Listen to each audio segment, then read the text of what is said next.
place. He had an enormous gleaming pink diamond to retrieve from Mangus, the damned thief. Big 3 bounty hunting's client, Gardwell, wanted the diamond back before its client raised all sorts of holy hell about it.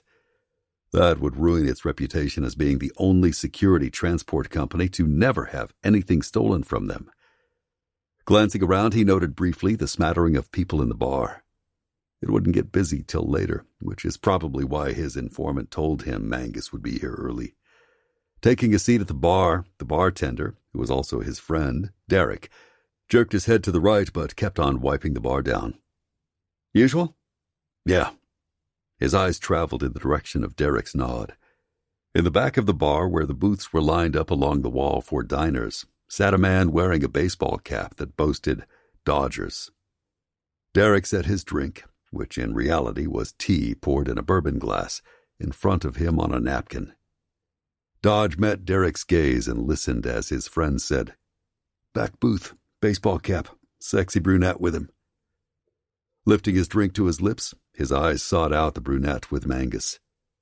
Since Mangus was a married man and this was not his wife according to the photographs he'd seen, he wondered what this was all about.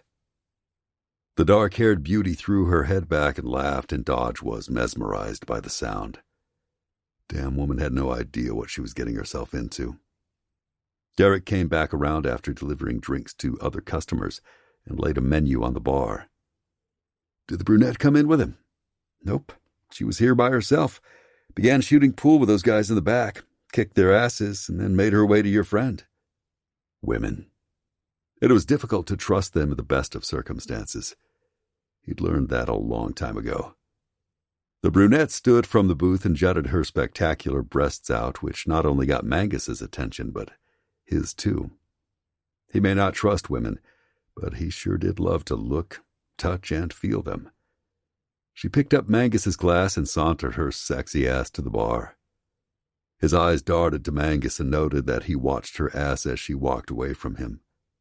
Then he locked eyes with her. Dark, shiny eyes pierced his. Her long, dark lashes perfectly framed her almond-shaped eyes, and her full pink lips curved up slightly. She set both hers and Mangus's glasses on the bar and purred, "Refill, please." She turned her head. Her dark hair held hints of auburn and shined under the lights above the bar. "Little mama, you have no idea what you're getting into with that man over there." She laughed, then glared at him, which made the hair on the back of his neck stand up. "Baby, you have no idea who I am or what I'm capable of." Something plummeted into the bottom of his stomach at her look and the tone of her voice. Alarm bells rang in his head. Then she interrupted his dark thoughts. "Mind your own business, Tarzan." Derek set her drinks on the wooden bar top.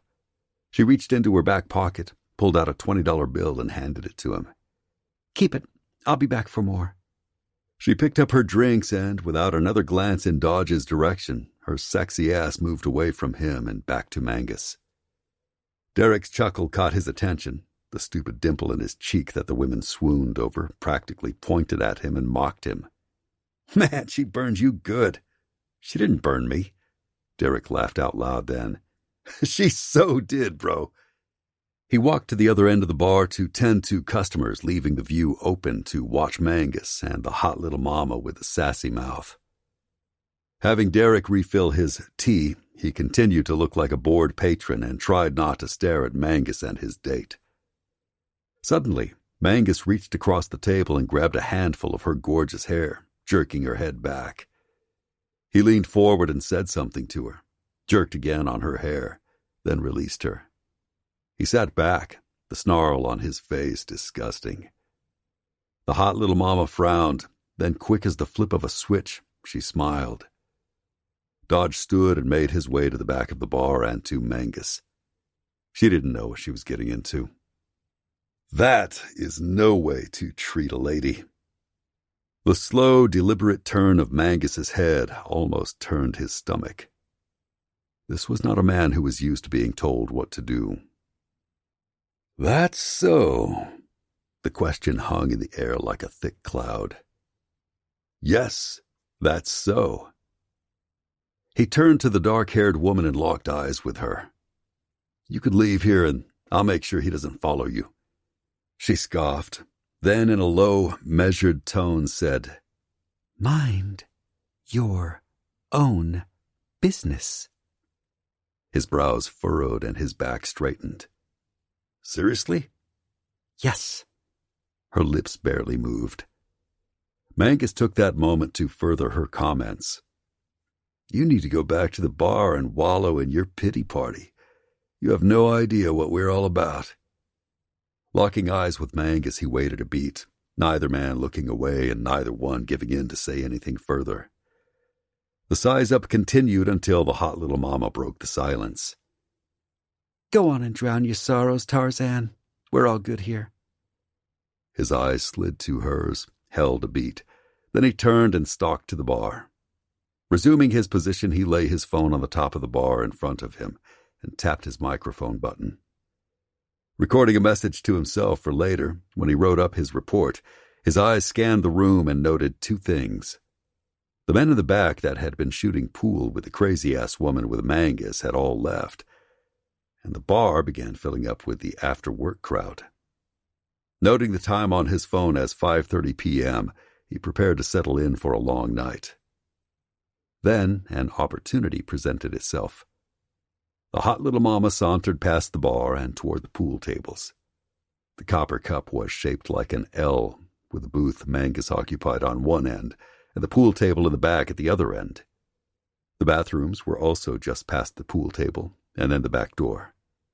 Once she was around the bend and out of sight to Mangus and close to the back door, she stopped, looked over her right shoulder, and the come-hither look she landed on him sent his libido into hyperdrive. Damn. Turning so quickly he half doubted she'd even looked at him, she proceeded out the back door. His curiosity piqued, he glanced at his phone just as Derek stopped in front of him. "You looking at me?" he asked his friend. "Nope," Derek replied as he continued wiping the bar. Nodding once, he pocketed his phone, stood, and followed the woman out the door to see where she'd gone. The sun was still shining brightly in the sky, though sunset would be in 3 hours or so. Twisting the handle on the back door, he barely stepped completely out the door when he was hit in the stomach with an excruciating blow. Before his mind could comprehend what was happening, a leg wrapped around his and pulled, knocking him on his ass. The air whooshed from his lungs, and before he could catch his breath, the lovely woman with Mangus jumped on him, straddled his chest, and her small but strong hand gripped his throat and squeezed. "I told you twice to back off. You need to leave me alone. Got it?" Struggling to suck air into his lungs and assess the situation, she tightened her hold on his throat. "Hear me?" Without enough air, all he could muster was a weak, "Yeah," which wheezed from his lips in a futile attempt to answer. Her iron grip loosened, but her eyes continued to bore into his.